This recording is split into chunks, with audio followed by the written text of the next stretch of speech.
नमस्कार दोस्तों, बात करते हैं कन्नड़ अभिनेत्री की। दरअसल कन्नड़ अभिनेत्री को 14 किलो गोल्ड के साथ डीआरआई की टीम ने पकड़ा। दरअसल बैंगलोर एयरपोर्ट पर उसे पकड़ा गया और इसकी कीमत करोड़ों रुपए में आंकी गई है। करीब 14 से 15 करोड़ का ये गोल्ड है। कई लेवल पर इन्वेस्टिगेशन शुरू हो गई है। दरअसल ये सोना इतना लाया क्यों गया दुबई से और इसका क्या कमर्शियल क्वांटिटी में यूज़ हो रहा था या फिर इसका कोई और यूज़ हो रहा था, इसकी जांच अब डीआरआई के अधिकारियों ने शुरू कर दी है। अभिनेत्री को जेल भेज दिया गया है। मैं अभिनेत्री का नाम बता दूं, डीजीपी हैं, उनकी बेटी हैं जिनका नाम है रान्या रॉय। ये बताते हैं 30 बार यूएई गई। यही वजह थी कि डीआरआई के अधिकारियों को मैडम पर शक हुआ कि बार-बार क्यों यूएई जाया जा रहा है, इसके पीछे मकसद क्या है। इसके बाद जब रेड की गई तो पता चला कि मैडम के पास तो सोना ही सोना है। इतना सोना लाई दुबई से और ऐसे में कई सवाल अब खड़े हो गए। पहले मैं आपको थोड़ी सी डिटेल इसकी बता दूं। करीब 12 करोड़ का ये सोना है जो कि अभी तक माना जा रहा है। एक साल के अंदर 30 बार दुबई जाना, आप सोच सकते हैं किस लेवल की ये धोखाधड़ी की जा रही थी और इसमें सिर्फ प्रोटोकॉल का भी उल्लंघन किया जा रहा था। ये बताते हैं कि अभी तक 17 करोड़ के आसपास की जो रकम है इनके पास से वो सीज हो चुकी है, जिनमें से 12 करोड़ के आसपास तो गोल्ड ही है। ये बताते हैं कि करीब 1 लाख रुपए ये पर किलो गोल्ड जो है इनको पे किया जाता था, इस तरह की जानकारी निकल कर आ रही है। ये बताते हैं कि अपनी वेस्ट जो बेल्ट होती है उसके अंदर ये छिपा रखा था गोल्ड। तब बेंगलुरु एयरपोर्ट पर पुलिस को शक हुआ और डीआरआई अधिकारियों को शक हुआ, रेड की गई तो मैडम पकड़ी गई।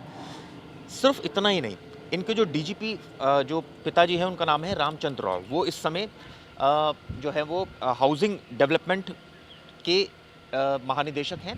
ऐसे में सवाल ये उठता है कि इस तरह से डीजीपी की लड़की ये कांड कर रही थी, ऐसे में अधिकारी को इतना वक्त क्यों लगा इसके बारे में जानकारी जुटाने के लिए। दरअसल इस पर खुद डीजीपी की प्रतिक्रिया ही, उनका कहना है कि मेरा अपनी बेटी से कोई लेना देना नहीं है।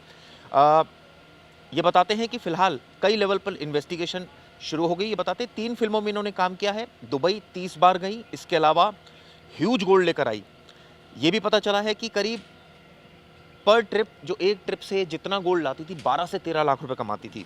ये भी पता चला है कि ये मॉडिफाइड जैकेट्स पहनती थी, इसके अलावा जो बेल्ट्स होती थी उसके अंदर ये सोना छिपा के रखती थी।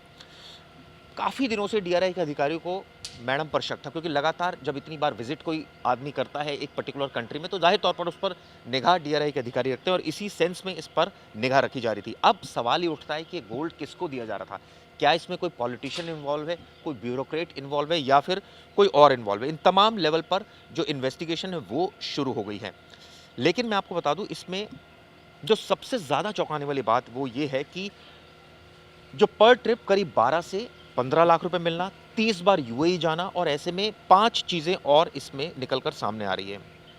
हालाँकि डीजीपी जो है वो उनके स्टेप फादर हैं, इस तरह की जानकारी निकल कर आ रही है। ये भी पता चला है कि ये एमिरेट फ्लाइट से जब जैसे ही ये बेंगलुरु एयरपोर्ट पर ये लैंड हुई तभी इनको पकड़ लिया गया मंगलवार की शाम को, जिसके बाद इन्वेस्टिगेशन की गई। अब जैसे मैंने बताया कि इनके फादर डीजीपी हैं, इसको लेकर अभी कई सवाल अब खड़े हो गए हैं। सवाल ये उठता है कि गोल्ड इतने बड़े लेवल पर किसको दिया जा रहा था, किसके इशारे पर काम हो रहा था, कितना बड़ा ये रैकेट है, क्या इसकी सच्चाई सामने आ पा रही है, ये देखने वाली बात होगी। इसके अलावा मैं आपको बता दूं, जो गोल्ड आता है दरअसल दुबई से, उसके क्या फ़ायदे और क्या नुकसान होते हैं, क्यों लोग बहुत ज़्यादा इंटरेस्टेड होते हैं जो गोल्ड आता है दुबई से। क्या वाकई टैक्सेस की चोरी बचाने के लिए ऐसा किया जाता है, मैं आपको बताता हूँ। इसकी एक अखबार ने हेडिंग दी है, उसमें लिखा है सस्ता सोना, मिनिमम टैक्स और कमाई मैक्सिमम।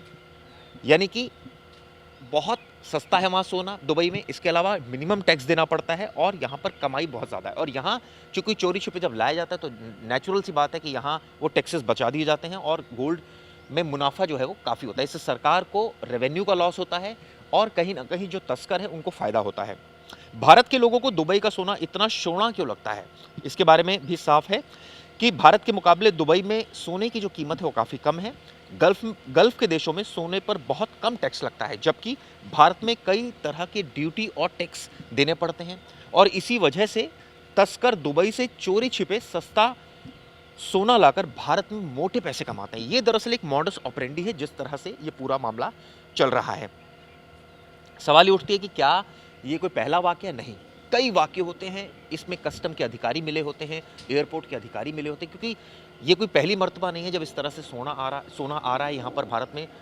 बहुत बड़े लेवल पर ये काम हो रहा है, लेकिन सरकार कहीं न कहीं कुछ केसेस को डिटेक्ट करती है, लेकिन सारे केसेस को डिटेक्ट नहीं कर पाती। अगर सोना अगर सस्ता बिकता है तो कितना सस्ता, ये भी एक सवाल उठता है। इसके बारे में आपको मैं बता देता हूँ थोड़ा रेट के बारे में। भारत में जो 24 कैरेट सोना है आजकल, उसकी कीमत 87,000 से 88,000 के बीच है प्रति 10 ग्राम है। ये आप हम सबको पता है, इसकी जो भाव है बदलते रहते हैं। इस कीमत में 15% आप आयात शुल्क जोड़ दीजिए, यानी 10% बेसिक कस्टम ड्यूटी, 5% जीएसटी भी शामिल होता है। इसके अलावा ज्वेलर्स मेकिंग चार्ज लेते हैं, उसके अलग पैसे होते हैं, और अन्य स्थानीय कर भी जुड़ जाते हैं। तो भारत में गोल्ड बार पर मेकिंग चार्ज 5% से शुरू होकर 25 से 30% तक होता है, यानी जो गोल्ड बार्स होती है जो इसके पास से मिली है। इस तरह के सोने की छड़ या सोने की ज्वेलरी की कीमतें अभी के वैल्यू के हिसाब से 1 लाख प्रति 10 ग्राम तक पहुंच जाती है, यानी कि सारे टैक्सेस लगा लीजिए तो करीब करीब 1 लाख के आसपास ये कीमत पहुंच जाती है। और ऐसे में रोज़ाना जैसे बदलती है हम सबको पता है। दुबई की अगर बात करें तो दुबई में सोना काफ़ी सस्ता है, और यही वजह है कि लोग वहाँ से लेकर आते हैं। अब सवाल ये उठता है कि क्या वाकई अब इस मामले में आगे क्या कार्रवाई होगी, ये देखने वाली बात होगी। लेकिन जिस तरह से ये मामला प्रकाश में आया है, कई सारे पॉलिटिशियंस रडार पर हैं। मैडम का मोबाइल फ़ोन वो चेक किया जा रहा है कि किन किन लोगों से डीलिंग चल रही थी, कौन लोग थे जो मंगवा रहे थे इतना सोना।